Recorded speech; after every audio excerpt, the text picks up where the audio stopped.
aquí también nos encontramos con Daniel Madrid, tiene muchas cosas que hablar en este lugar y háblanos un poquito sobre ese tema que es tan relevante, sobre lo que es el Día de los Mártires. Sí, mire, ayer el 21 de junio se conmemoró un año más, creo que son los 50 años, 58 años de la muerte o asesinato de Fabricio Ojeda, que fue presidente de la Junta Patriótica y tuvo un rol importantísimo en la caída de Pérez Jiménez. Posteriormente, él, debido a la represión del gobierno de Betancur, se vio en la obligación de renunciar al Congreso e irse a la montaña y bueno, ahí todo hizo su vida guerrillera hasta que es detenido y asesinado en los calabozos del CIFA que quedaban en Conejo Blanco. Eso fue en el año 1966.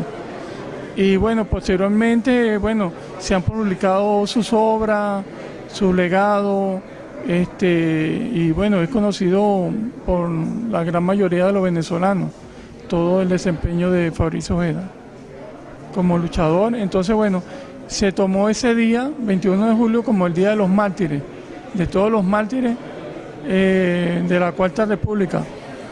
Muchos dicen, bueno, que los mártires son desde que llegó Colón y ciertamente Venezuela ha sido sometido o ha habido masacre y asesinato desde que verdaderamente, desde que llegó Cristóbal Colón hasta nuestros días, pues, por diferentes razones. Claro, en la Cuarta República era un digamos, un mecanismo del Estado, pues el Estado era el que asesinaba. Ahora en la Quinta, bueno, tenemos las guarimbas, que ya están sometidas, pero también... Desde ese punto de vista aproximadamente. Sí, bueno, ahora es la oposición, bueno, pero desde el punto de vista de grupúsculos que asesinan a venezolanos. Ya no es el Estado el que asesina, pues, sino todo lo contrario. Son civiles, una oposición fascista que sin escrúpulos, sin criterio, sin política, asesina tanto a inocentes como a militantes de la revolución chavista. O sea, que el Día de los Mártires no deja de ser. Sí, no deja de ser. No, okay. Sí, no, eso, inclusive ayer hacíamos los comentarios que en la última Comisión de la Verdad se llegó a la estadística de 10.000 asesinados y desaparecidos. Y eso es un estimado, porque hay mucha gente, por lo menos los desaparecidos, que hasta que no aparezcan no se dan por muertos, pues, legalmente. Y otros campesinos que fueron asesinados, que pertenecían a la guerrilla o eran colaboradores, como no tenían parientes o fueron asesinados fuera de sus casas, quedaron enterrados anónimamente. Entonces la lista es incompleta, pues. Inclusive nosotros tenemos otra cosa prácticamente en estos 18 años de revolución, que muchos terratenientes han matado campesinos. Por ahí se maneja una lista de 300 campesinos asesinados. Sí, o sea que eso es una cuestión de derechos humanos permanente, pues, que no ha cesado. Y esperemos que sí, que termine, porque, o sea, la muerte no es vida, pues. No es vida, pero cuando tú dices que termine es un poco difícil, ¿no?, de terminar, Sí. Porque cuando la muerte empieza ella bueno, de un momento tú no puedes terminar. Sí, bueno, hay contradicciones de lo que nosotros hemos sostenido, que esto es una lucha de clase, Sí, que tiene una incidencia económica, pero es una lucha de clase que se le ha querido dar otro sustantivo o un eufemismo, pero esto es una lucha de clase. Cuando el trabajador no puede comprar, no le alcanza su salario para satisfacer a su familia, es una lucha de clase, eso es una explotación, una doble explotación. Daniel, cuando tú hablas de feminismo, ¿a qué te refieres realmente? Que se diluye, pues, porque es una lucha de clase que tiene una incidencia en lo económico. Entonces, si nosotros decimos o mantenemos que es una lucha económica, una guerra económica, le estamos quitando todo el concepto integral, porque ellos lo que quieren es es acabar con la revolución y acabar con el chavismo, acabar con los trabajadores, acabar con el pueblo, que volvamos a la Cuarta República. Entonces ese es su desempeño. Entonces ellos agreden política, ideológica y económicamente. Y no solamente los títeres de Venezuela, sino el imperio norteamericano. Los que actúan hoy en Venezuela, la MUI, Fedecámara y los comerciantes son títeres de Estados Unidos.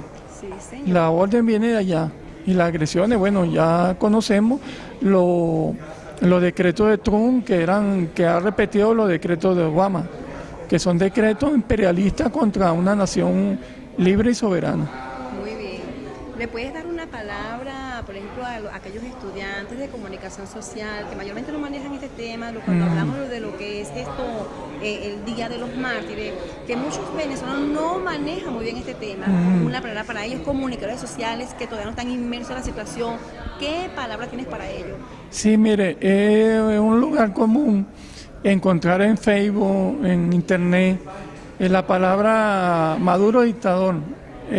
Y repiten muchos estudiantes o profesionales con consentimiento o con no, o por falta de información o por ignorancia, o lo hacen adrede, que mantienen ese epíteto.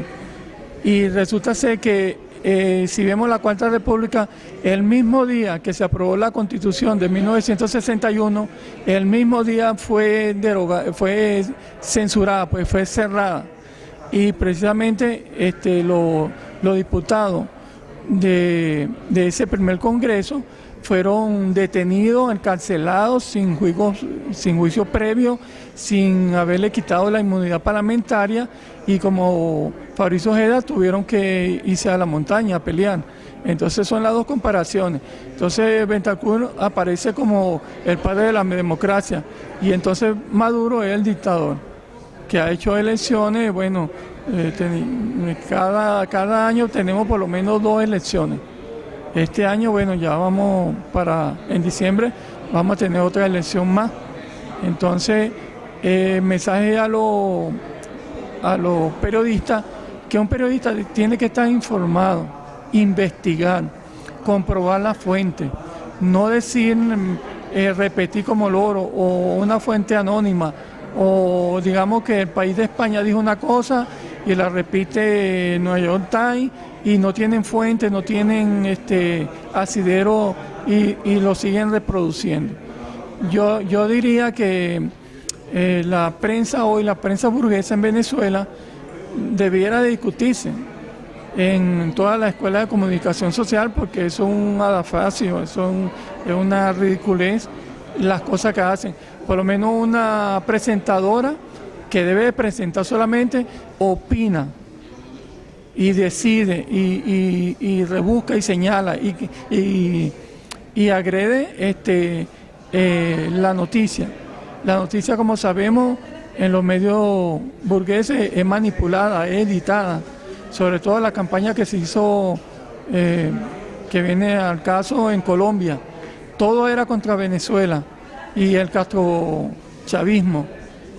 No era un candidato contra el otro, sino o se votaba por Uribe o por el títere de Uribe, o se votaba por el castrocomunismo. Entonces una gran población desinformada, porque en Colombia casi nadie lee periódico. El periódico no se vende porque es muy costoso. Entonces, y la televisión totalmente mediatizada. Entonces gran parte de la población se dejó llevar por los medios y por el supuesto castrocomunismo.